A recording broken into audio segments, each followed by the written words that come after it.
வாழ்க்கையோட லட்சியமே சார் ஒரு நடிகையை லவ் பண்ணி கல்யாணம் பண்ணுறதாயா? அதெல்லாம் போன காரியம்லாம் ஓகே ஆயிடுச்சு. அதெல்லாம் ஒன்றும் பிரச்சனை இல்லை. ஓகே சொல்லிட்டா. ரோஸை கொடுத்தவன்டா அப்படியே அது ஒரு ஜாலி தான்டா, செமையாக இருந்துச்சு.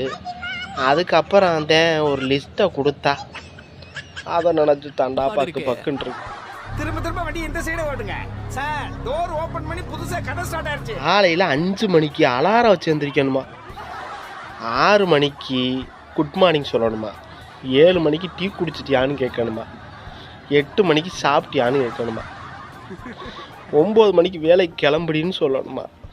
இது ஒரு பக்கம். சொன்னியா?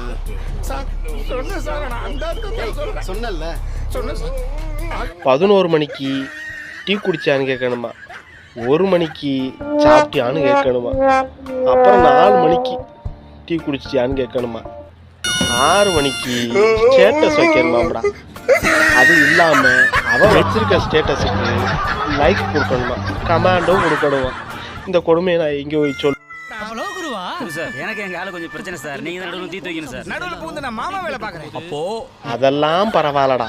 8 மணிக்கு சாப்பிட்டியான்னு கேட்டு போர்வையை இழுத்து போர்த்திக்கிட்டு 11 மணி வரைக்கும் எஸ்எம்எஸ் பண்ணணுமா. நான் என்ன பண்ணேன்? சாருக்கு எல்லா உண்மையும் தெரிஞ்சு போய் இங்க ஸ்கிரிப்ட் கிழிஞ்சு தொங்குது. இனிமே நீங்க சொல்றது நம்புறதுக்கு ஐயா ஒண்ணு கிடையாது.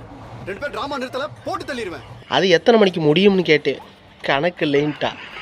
இதெல்லாம் போக ஒன்று சொன்னா பாரு, எப்படி என்னை கல்யாணம் பண்ணிக்குவேன்னு கேட்டேன். அதுக்கு அவ சொன்னா எங்கள் அப்பனை கேட்கணும்னு சொன்னான். என்ன பண்ண? நானாச்சும் பரவாயில்லடா. இன்னைக்கு ரோஸு கொடுத்தவங்க நிலம பூரா என்ன வாச்சோ ஏது வாச்சோ, எவன் அவனுக்கு என்னென்ன கண்டிஷனும், ரொம்ப சிரமம். எங்கே போய் முடிய போகுதோ. நீ எதுக்கு போன? ஹலோ ஹலோ பூச்சி பூச்சி பன்